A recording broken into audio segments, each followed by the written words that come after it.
I'm Penn from thecreativepenn.com, and this is a quick video on how to write back blurb for your book. Now, we often pick up a book because the cover looks interesting or the title looks interesting, or perhaps we've heard of the author, but then the next thing we do is turn the book over and read the back blurb.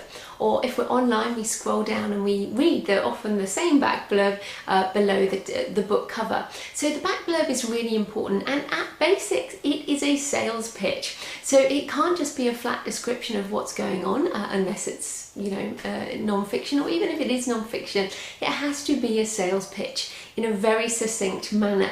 So what I basically did a few weeks ago is I got hold of, I went through my bookcase and I found sort of the top blockbuster thriller novels that I picked up and went through the back blurb and really analysed what were the key things that were necessary. So I guess this topic's really more relevant for fiction authors, but some of these tactics would also be good for non-fiction. So what are the aspects of a good back blurb that makes you pick up the book? First up, obviously we need a hint of the plot and of the characters. So you do often get, a very big overview of what the plot is, or some kind of hook into the plot. Very often you also get character names and character descriptions. So for example, in the Lost Symbol, it's Harvard symbologist Robert Langdon, and or boy wizard Harry Potter.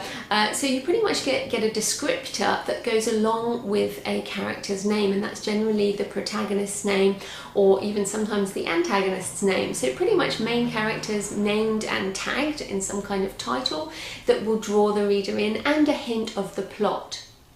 There's also very much a use of words that fit in the genre. So in the thriller books that I read, I like kind of religious themed thrillers. There'll be words like Masonic and archaeologist, and I read The Ark by Boyd Morrison because it was called The Ark, about Noah's Ark.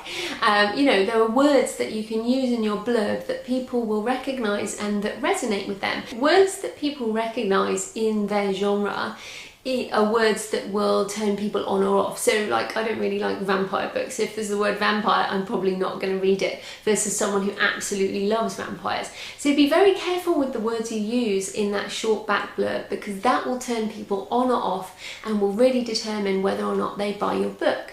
Also often an idea about setting. So whether it's Jerusalem, Rome and Italy, the Vatican, which is the type of thing I like, or whether it's a spaceship or a different galaxy or a different world, that often also comes across in the back blurb. So you really have to have a setting, an idea of setting, and that's also similar to those words in the genre that people like. It really gives them an idea whether or not this book is for them. I guess I should say there as well that what I personally hate is when you read a back blurb and it sounds fantastic, and then the book is actually nothing like the back blurb. That's happened a few times where I've basically bought the book on the back blurb and then found the book itself to be disappointing. We definitely don't want to do that, because it means you've turned off a reader pretty much for life because of that. So definitely don't go that far. It is really important, however, to talk it up a little bit. So we call that hyperbole, when we sort of overemphasize things about the text. So things are a race against time and the end of civilization, and that the stakes are so high, there's destruction of humanity, and really big stakes, sort of hyperbole, hyped up, are often ways that you can get people's attention and get them interested in the book itself. That's certainly true in the thriller genre. So how long is a back blurb? Really only 100-150 words, and if you think about the size of your book, it can't be too small. It should be spaced out. Different sizes of fonts. You might also want a quote on the back for if you've got a quote from another author in your genre. You may also want a bit of stuff about the author, although not everybody does that, so that's really your choice.